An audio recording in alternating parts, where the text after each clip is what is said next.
Welcome to the Nat and Sarah Show, where we aim to touch, move, and inspire you every single week. Really? We're really going to introduce our own show? Maybe we should leave it to the pro. Oh my gosh. Okay. 1 second, ladies. Here we go. Sarah Maxwell and Natalie Cook are experts in visualization and deliberate use of the law of attraction. As dynamic world athletes representing Canada and Australia in beach volleyball, they honed in on achievement at the highest level. Winning an Olympic gold medal on her home beach of Bondi is a pinnacle example. Their powerful techniques transmute the spiritual to the tangible, allowing thousands of their community members to bring their vision boards to life. Recently, they've taken their expertise on the road as the full-time family, where they inspire, coach, and lead people to create their unique, deliberate family life using a simplified 3-step process. Welcome to the Nat and Sarah Show. Join us for twice-weekly episodes. Each week, Nat and Sarah will teach us how to deliberately create results in all areas of life using their unique 3-step process. Not only that, they'll also sit down with some of their favorite high achievers who have manifested what most merely dream about. Are you a member of the community? Go to bit.ly/The Nat and Sarah Show to download your 3-step journal to follow along with each workshop-style teaching episode and get ready to take action on your inspirations. Hey dreamers! Creating Australia's second largest roast and coffee ground company, our conversation continues today with coffee-barista turned coffee-mogul. You know, it's a nice soundbite, but what we are really interested in is how he took a vision and made it manifest.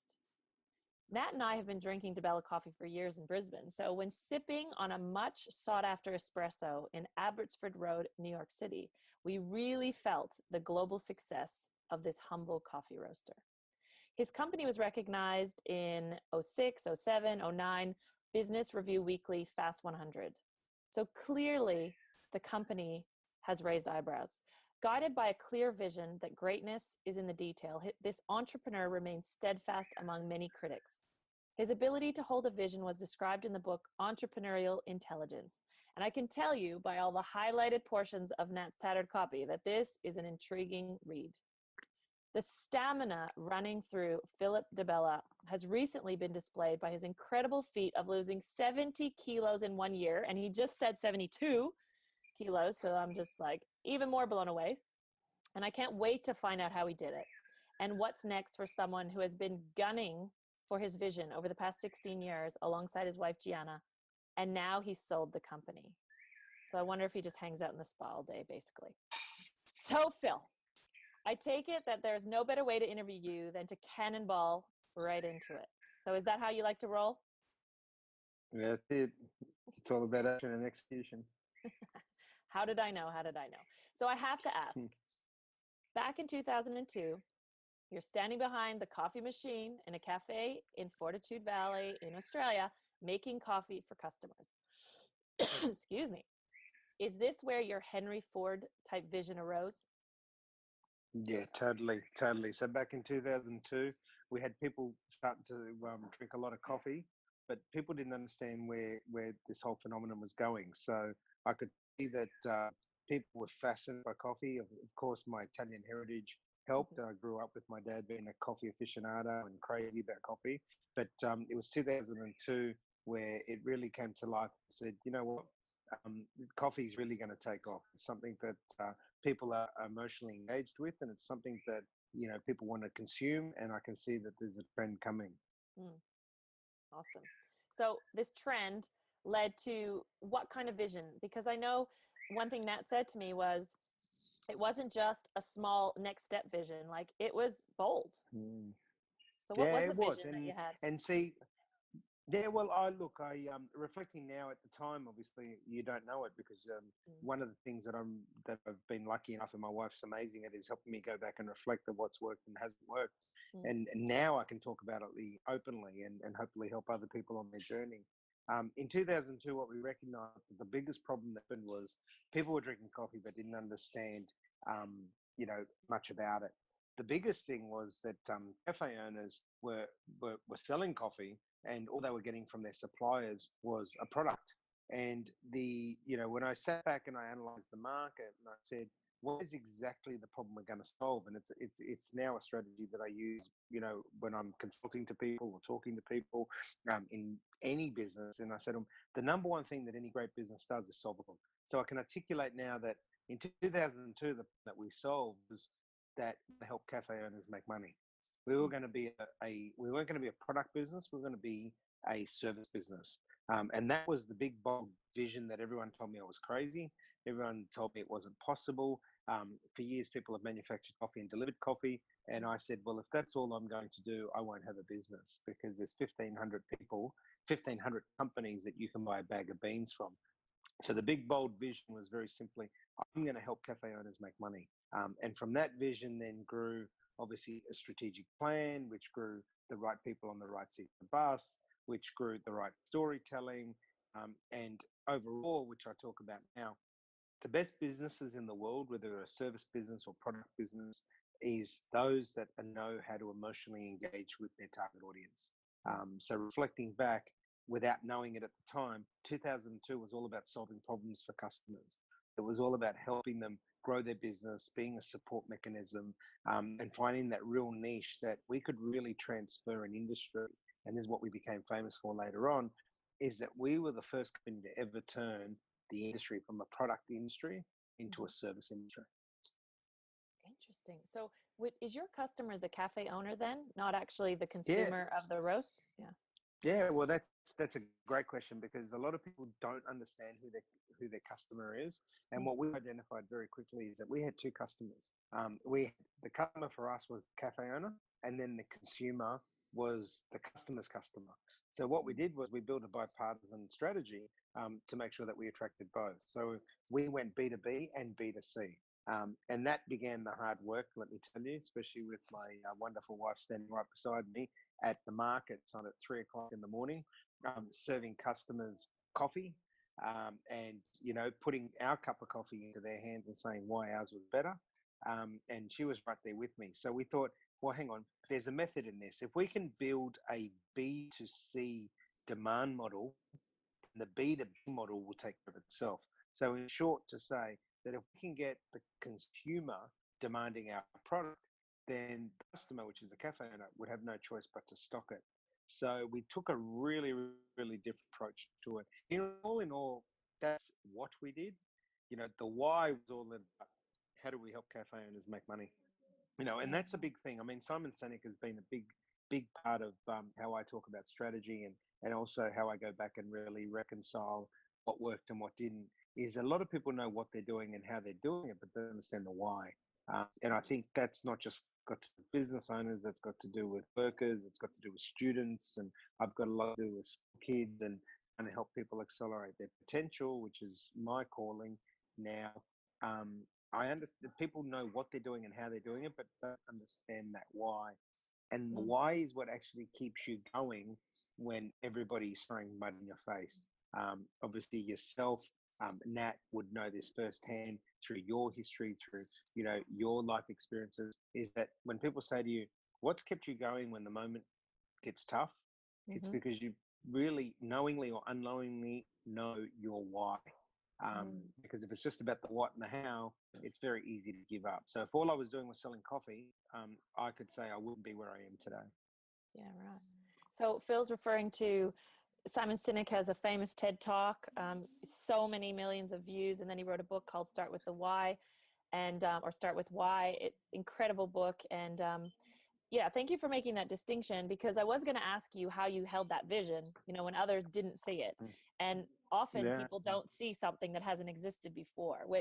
So if you're an innovator and you're doing something new or you're on the leading edge, I mean, people are going to throw things at you because they've seen it before. And clearly you you navigated a lot of that as you worked through it. But how did you transfer the vision into action? Because I know you're an action guy. So how did you and Gianna go, okay, this is what we want to do, and now we're going to be at the markets at 3 a.m. Like, what's that transfer? The big thing is that a lot of people build their business from the inside out. We built our business from the outside in. And that is a consumer-led organization. And everything, and I've had many of other businesses that we've gone on to sold and been very successful, and we're currently involved in businesses, and we find ourselves following the same model. You're either an inside-out business or you're an outside-in. And the way that I said, if you can, I've seen a lot of good, using my industry as an analogy, right? I've seen a lot of good chefs with a lot of capability go bankrupt. And that's because they build the business from the inside out. And what I say to people is, if there's no demand for your product, then you don't have a business. And I don't care if you're serving the best food on the market, the best cup of coffee on the market. If there is no demand, if there is no problem that you're solving, you don't have a business. So the model that we always followed was, what problem are we going to solve for a consumer? What problem are we going to solve for our customer? So I talked about it before. The customer was all about helping the cafe owner make money. What we did in Australia around the actual consumer is that 95% of Australians drink their coffee with milk. However, they put 90% of customers at the time put sugar in their coffee. So we said, we're going to be the first coffee company that can create a product that doesn't need sugar, right? And that is also going to blend well with milk, because everyone else was designing great espresso, but no one drinks great espresso, right? And we made it about the customer. We didn't make it about our ego. We didn't sit around a table. And I think Alan talks about it in the book, where he says, we didn't sit around a table with our egos, wrapped around our backsides going, oh, this coffee tastes amazing. Because if no one wants to buy the product, I don't care how great your coffee tastes. So the short of it is that we built a customer-led organization. We identified the needs, the problems we're going to solve, and then built the strategy around the outside. But the most important thing that we did is, the moment that we identified what the strategy looked like, we made sure we hired the right people that can help us achieve it. And that's where a lot of people go wrong. This whole thing of hire the skills you don't have in an organization. Well, if you hire people smarter than you, then why aren't they running their own business? To me, it's not about who's smarter, who's not smarter. To me, it's all about what people are fit for purpose to achieve what it is that you need to achieve. What seats of the bus, the whole Jim Collins, what are the seats of the bus that you identify? What are the right people? And I take it one step further. What are the key attributes? So I'm a big believer, and this is where Jana has been amazing in the organization, with a psychology background. She's got more qualifications than I'll ever have. She's a lot smarter than I'll ever be. But she strength tests our people. She made sure that we knew how to map where they were, where they wanted to be. It was all about being people focused.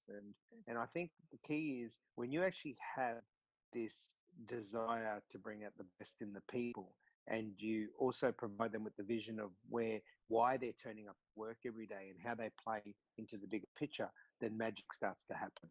So what I talk about in short is, you become a people organization, not a product organization. Yet when I talk to lawyers or accountants and sports people, they go, oh, I'm in the business of soccer, or I'm in the business of law, or I'm in the business of accounting. Well, I've never seen an accountant walk in to buy accounting services, right? It's people. Accountancy doesn't buy accountancy. Numbers don't buy numbers. Coffee doesn't buy coffee. People is center and upmost of everything that we do. So if you're talking, this is really interesting, the outside in model. So when you described, there could be a good chef that's doing great things, but yet they can go out of business. They may have nobody to feed. So how do you, if you want to have a business that is outside in, how did you get in touch with the customer? Like, how did you know that they like to drink it with milk? Was that study, or did you go out and do a survey? Like, how did you actually make sure that you were in touch with the outside? Yeah, no, great question. Well, it's a mixture, right? It's obviously, it depends what industry you're in, because in some industries you can get the data, right? And you can analyze the data and all the rest of it. But to me, what we did was, we went to the coal face. So when I went to the markets, and at the time, the Jan Powers farmers markets were revolutionary. They were the first of their kind. And I had competitors there. I would sit there and I'd say, what is it about a cup of coffee that can get better? So it was dialogue. For me, it was communication dialogue. And people say, that sounds primitive. Well, it was primitive, right? We were fortunate enough to be in an industry that was just pioneered. People had just started drinking coffee cafes and the rest of it. The timing was right. And when people say you're lucky, yeah, I define lucky as timing and opportunity, right? So I was lucky. I was able to capitalize on the timing and meet the opportunity. And to me, that's luck. But it didn't fall out of the sky, right? Mm-hmm. But what we did was that we actually made it about people. So we made it about emotional connection. We made it about emotional engagement. We made it about needs analysis. What is it that your needs would be?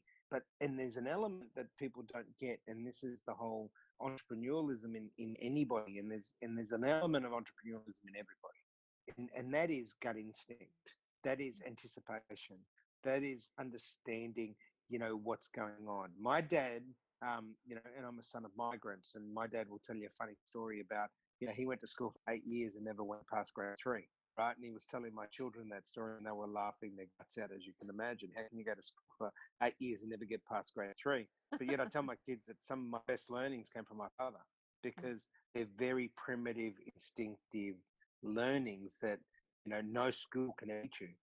No maths formula will ever teach you.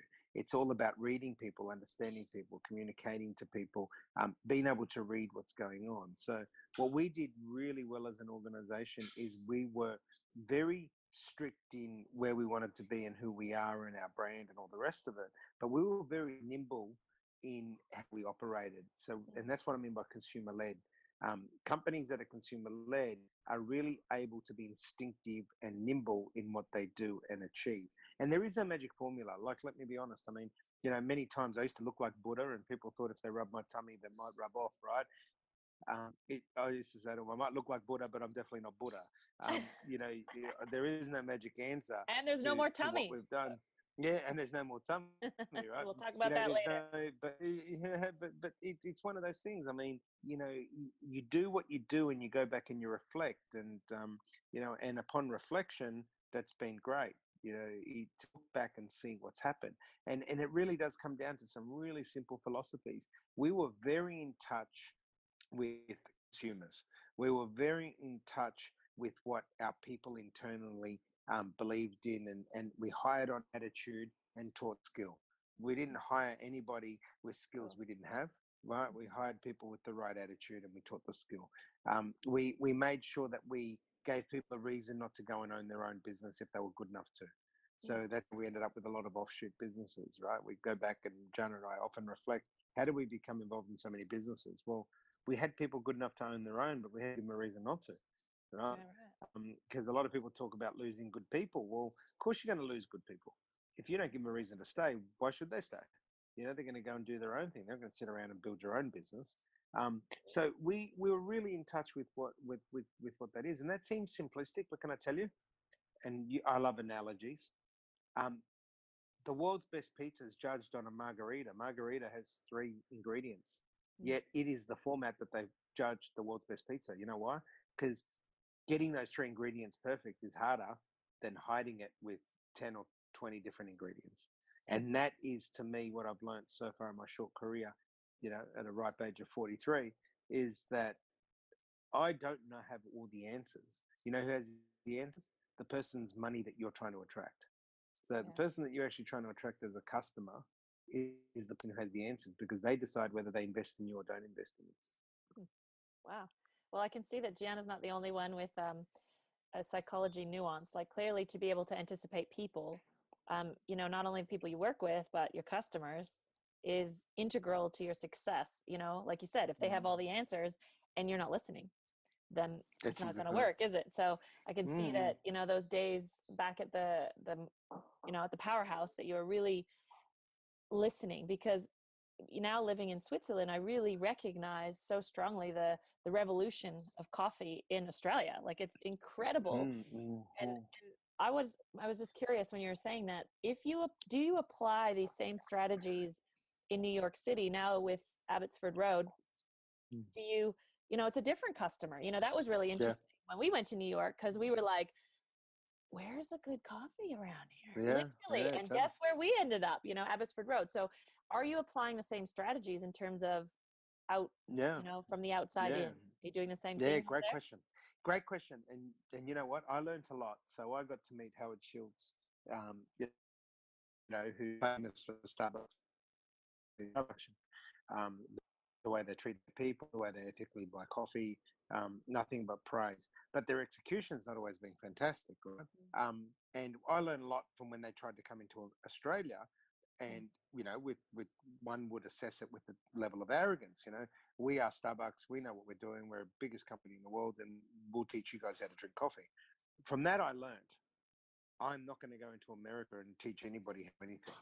What I'm going to do is go into America and take the best of what I have to offer, and then mix it with the geographic and demographic of what America has to offer. So the learnings we've had is they all want a great cup of coffee and love our coffee. However, they don't want to be fussed on. They want to clear their own tables. Like when they said to me, "Oh, Phil, we have to put wash bins in our cafe," and I go, "What the hell is a wash bin?" And they said, "Oh, the customer clears their own cup. They love doing that. It makes them feel worthy and makes them feel like they're not relying on somebody to clean after them."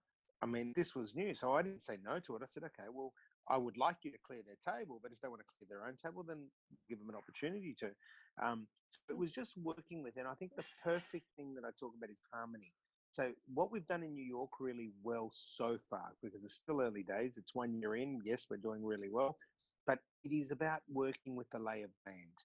It's about working with people. It's about understanding people. It's about understanding the differences in geographics and demographics. I mean, putting together the shop fit in New York taught me so much, because I held America, especially New York, in such a high esteem. But it took me twice as long to build that over there than what it would have in Australia. Now, for whatever reason, it was completely different. It was a format that we had to really learn something different about, and all the rest of it. But we didn't whinge about it. We didn't carry on about it. We said, "This is what it is. You adjust and you move on."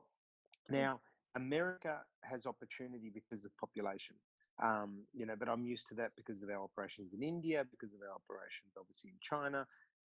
America has population, but it is just amazing that the common denominator of anywhere you do business in the world is people. And I'll tell you a funny story you're going to love. Yeah. We're in Switzerland in Zermatt at Christmas, and we're traveling from Italy to Switzerland. So we're crossing over from Torino over to Switzerland on our way to Zermatt. And we go order food on the train, and the iPad system shuts down. And so I said to the lady, "Oh, no problems. We've got cash. We'll total it up. We'll pay you cash. We feed. It's lunchtime. Feed our kids. Feed our families." It was 2 families traveling. "Oh, no, no, no, no. You don't understand. We're not serving anybody." I said, "What do you mean you're not serving anybody? Your iPad system's gone down, but we can sort it out. We've got cash, and we're happy to give you even more. We'll round it up." No, no. No system, no food. And I've gone, "I beg your pardon?" And she's like, "No, I'm serious. No system, no food. We can't serve you." And I said, "Well, which, cheeky me was like, well, are you Italian operated or Swiss operated? Because Italians are happy to take our cash." Right? So it's like, well, what are we doing? What are we not doing? But the bottom of the story was, when you're so procedure, and the Swiss are far better operators procedurally than Italians. And I can tell you that because I'm Italian. But the story was, well, when you're so focused on process, when you're so focused on procedure rather than people, you start to lose the whole part that goes with great business. And the part that goes with great business is solve a customer's problem. It's all about people. It's all about what are the needs of this customer. And you know what? Be able to pivot, because I see a lot of businesses that I work with that go, "This is our strategy." And the moment something goes wrong in strategy, they freak out. And like I said, the Swiss are the most revered, the most celebrated people for terms of hygiene, cleanliness, systems and approaches, which is fantastic. But I experienced firsthand the beautifulness of that happening 95% of the time. And then I got to experience the 5% where people freak out when things breaks out of the norm. So it's learning, and it comes back. And I suppose, the biggest moral for me is when, I get to travel the world doing what I do, I say to people, "You want fast track learning, travel more." I 10 years ago, I can't remember on the street. Hey Phil, I lost you. I lost you for a second on the internet, like on the connection. Oh yeah. So can you just repeat why you should travel more? Well, you should travel more so that you actually learn. I say that, people say, well, how do you get to know more about world and become worldly? Travel more, because people don't travel enough. And traveling actually builds your patience and it helps you experience things and it grows your intellect. And I speak to a lot of parents that have always traveled with their children and they say, schooling's fantastic, but the best schooling has been when my kids travel. They've experienced things from around the world. And I mean, India is one of them. So, I used to be one of these impatient drivers and complain about traffic. Since dealing with the Chinese and the Indians over 10 years ago, I don't complain about traffic in Australia. I mean, even in Sydney, where it's probably the worst in Australia, I never complain because I've experienced worse. And it comes back to that whole, we don't know what we don't know. And I find that a lot of corporate arrogance, individual arrogance, comes into it when people assume things that they don't know. And I call it data-free observations. So one of my mottos is obviously not to apply data-free observations. You don't know what you don't know. I love that. Like travel is such a ability to reflect, because it's when you were just mentioning New York and people wanting to clear their own tables, you made me realize that when I moved to Australia, my biggest conundrum was, why are people leaving things on the table? And I didn't even know it was a thing, because I was just immersed. It's like fish in water. They don't know they're in water until they're not anymore. And so and so I love that you move into a culture with new people. Instead of assuming that there's one way that's right, it's just learning, how are things done here and how can I help people, solve a problems, get where they want to get. So the thing that I know about you, that Nat has told me about you, that I've read about you, is that you have an extremely high work ethic. And it sounds that Gianna has the same thing, which is quite a combination. So I can't avoid the obvious. You're half the man you used to be. So a lot of people, this is an audio, so people can't see you. But rather than tell us how you lost 72 kilos, I'd like to hear what made you decide to take it on and what allowed you to follow through. Yeah. So I always talk about our lives are split into three: personal, professional, and family. And a lot of us have professional goals and we neglect the family and the personal. And at best, sometimes we achieve two of the three. And it doesn't matter who you are, where you are, what you think you're doing or not doing. Everybody's life is in three areas: personal, professional, and family. And what I've learned is that there's no use about searching for balance, which doesn't exist. Life's about harmony. And we're at our best, and we all want to be our best, especially high achievers want to be at their best. And the best means that everything's working harmoniously. When professional needs your life, that's where you put the attention. When family needs it, that's where the attention goes. And when you personally need it, that's where the attention goes. So as I was building a business, and Jana and I were obviously working really hard, it was business that needed, it was professional that needed our attention.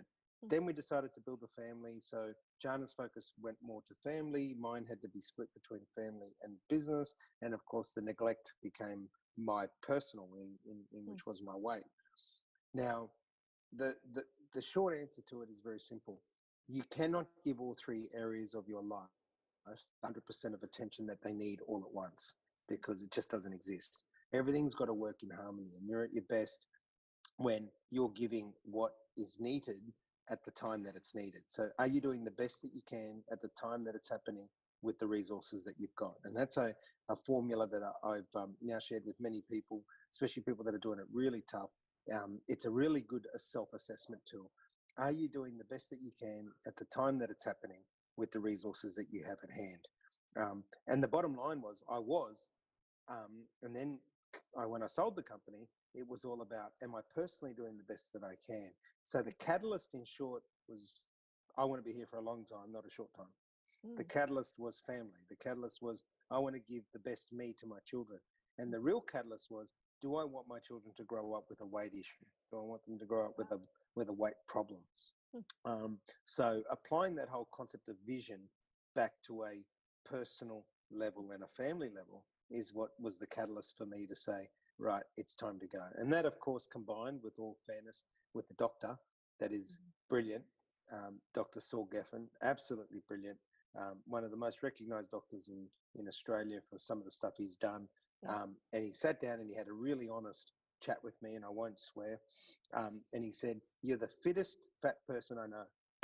Resting heartbeat at 65. You've got no cholesterol, no issues whatsoever, and you're 42 years old.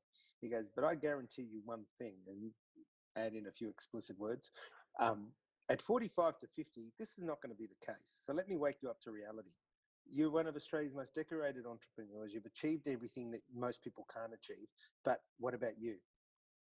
Are you going to be the loser when it comes to you? Because you know what? Your family will actually lose, not you. You pass on, etc., etc. And he painted a really grim picture. And I went, okay, enough with the bullshit. It's time to apply the vision to me personally. And you know what? Get the tools that you need around you. So what I did was I actually applied the same business model that what I did in business to me personally. And that is, what is the problem I need to solve? Why have I got a weight problem? And I turned around and I broke it down, and I'm happy to share it, Yeah, it because was it like, helps I other want to know people. why do you think?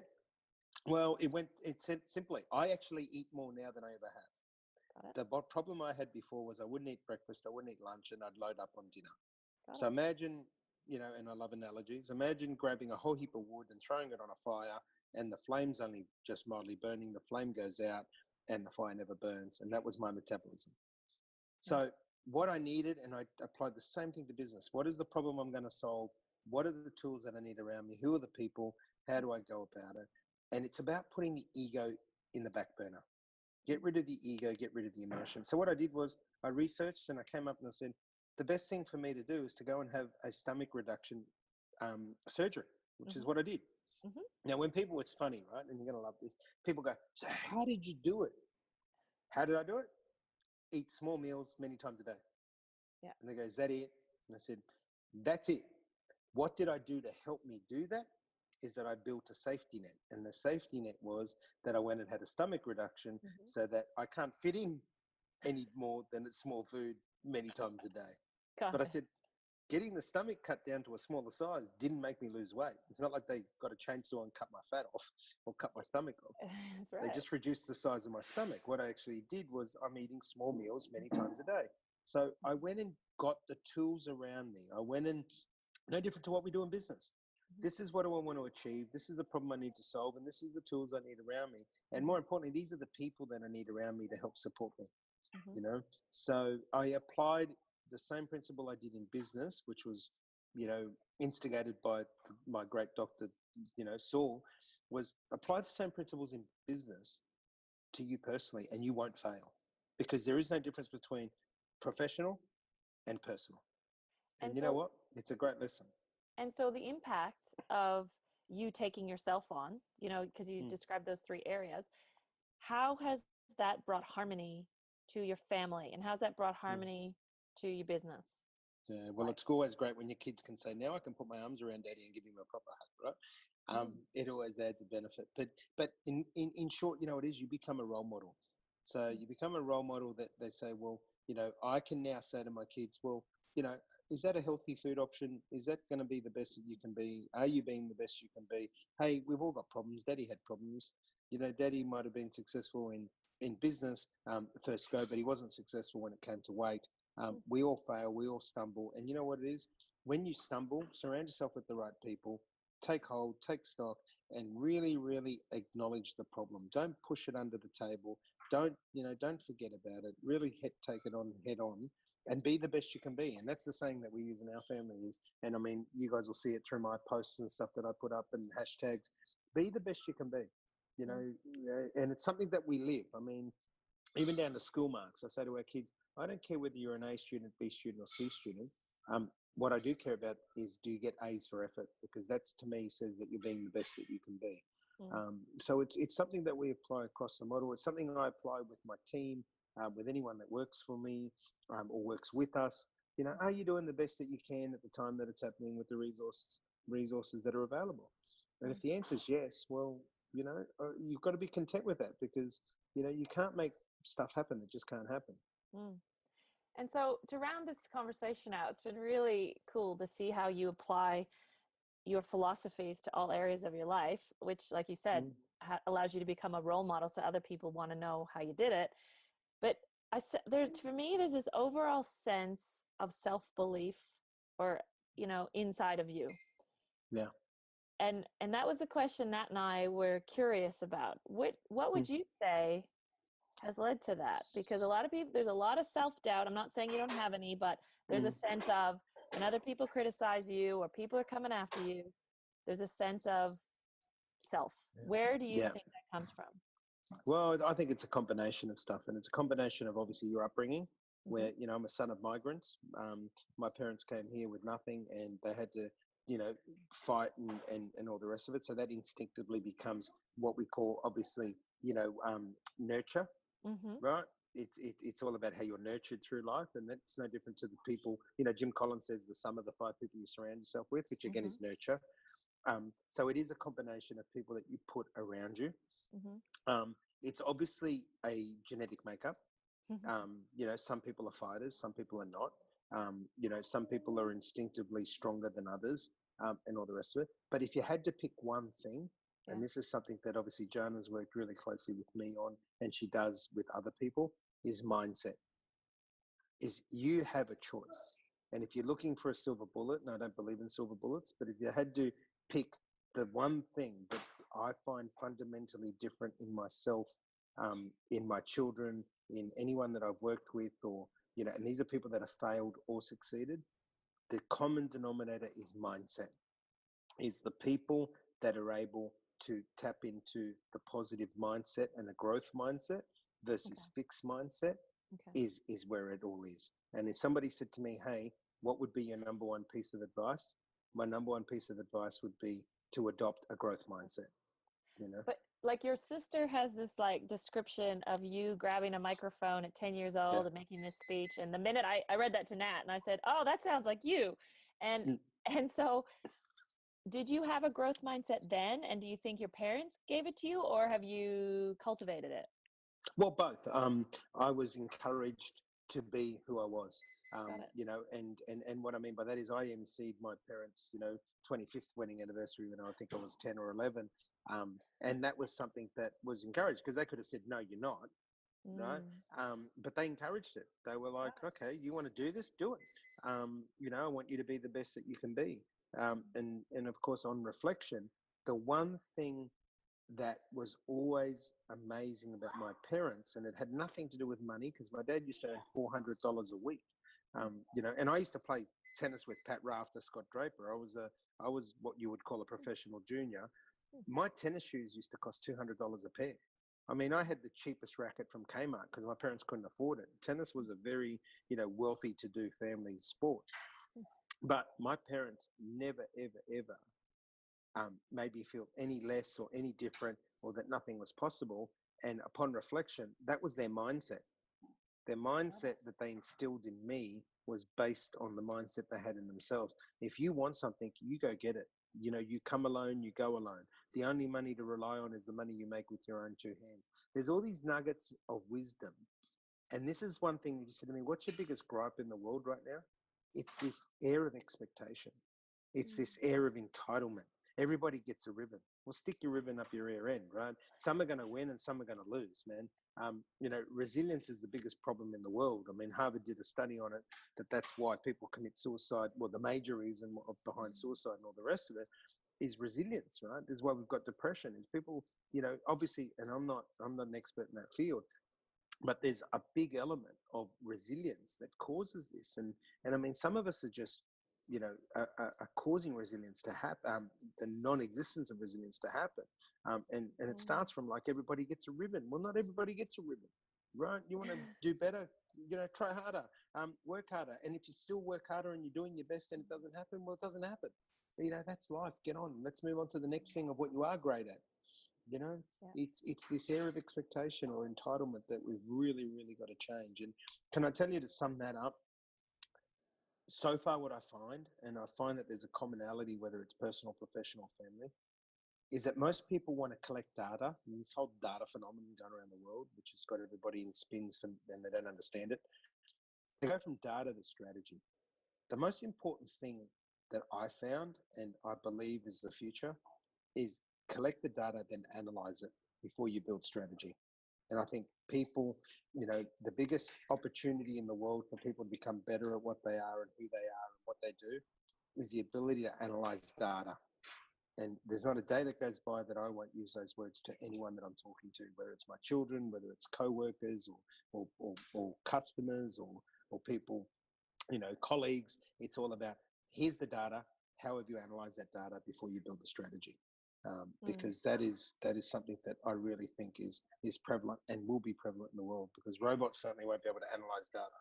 So, And I'd love to, I had another question brewing right then, but in terms of keeping the palate hungry, keeping people hungry for things, I'd love to have you on another time and really even on another series about, when you're analyzing the data, what are you actually looking for? Because some people go, analyze the data, and they sit there and they stare at it. So I'd love to, if you're open to it, have you back anytime. and, go in there a bit deeper, because I've really appreciated how you've summed up and like you said, upon reflection, there's a lot of things I can see that you were doing instinctively. And then, with Gianna's help, being able to reflect back so that other people can learn from it. So thank you. I really appreciate that, your willingness and your capacity to share that now with other people so they can grow their dreams and actually put them out in the world and actually solve people problems. So truly, really appreciate that. Love this stuff around resilience, growth mindset. And just going to share this because it's so funny. My daughter this morning, because we're doing the interview, she's like, anyway, she gets a little bit of iPad a day, not much. And so it's this morning because we're doing the interview thing. And she's like, Mom, can you get such and such downstairs in the kitchen? And I'm like, are your legs broken, Jordan? So Jordan's 3. And it's like, it's so easy. That's why I asked you about this self-belief and sense of self, because as parents, wanting to cultivate what your parents did, and being able to show her what she's capable of, because it's so easy to say, hey Mom, go downstairs. And so thank you for that. I appreciate that. Even from a parent's point of view, I think there's lots of nuggets here if we can learn from your parents and what they gave you in terms of your growth mindset. And the biggest thing I want to say, because it's a freaking theme with our entrepreneurs, is highlighting this idea of possibility. Can you see that they were raised in a sense of go for it? We interviewed another entrepreneur, and it was like his parents raised him like abundance mentality and like, go for it, move to Silicon Valley, go, he did it. So thank you so much for bringing your possibility mindset. Love it. And I can't say enough. And thank you for your book, Entrepreneurial Intelligence, because we're going to show everyone where they can get it in the show notes. So thank you so much. I appreciate it. Thanks for having me. Fantastic. Thank you so much for listening to the show. Don't forget to join the community at bit.ly/The Nat and Sarah Show to download your 3-step journal and participate in weekly lives found only in our private group. Hold on. You've got to rate and review the show. And I know all the podcasts are always asking this. And in the past, I wasn't doing it. And the reason I wasn't doing it is because I actually didn't know how to do it. So open your podcast player and click on our show from your library, not the Listen Now. That's where I was going wrong in the past. So now that you know how to do it, when you go there, make sure you give us a 5-star review. 5 stars, 5 stars, 5 stars. And then click on write a review link to actually write a review so that you can tell other people that we're legit and even funny, maybe a bit serious. So if you want to recommend this to someone, you have to put your fingers on the keys and send us a review. Thanks!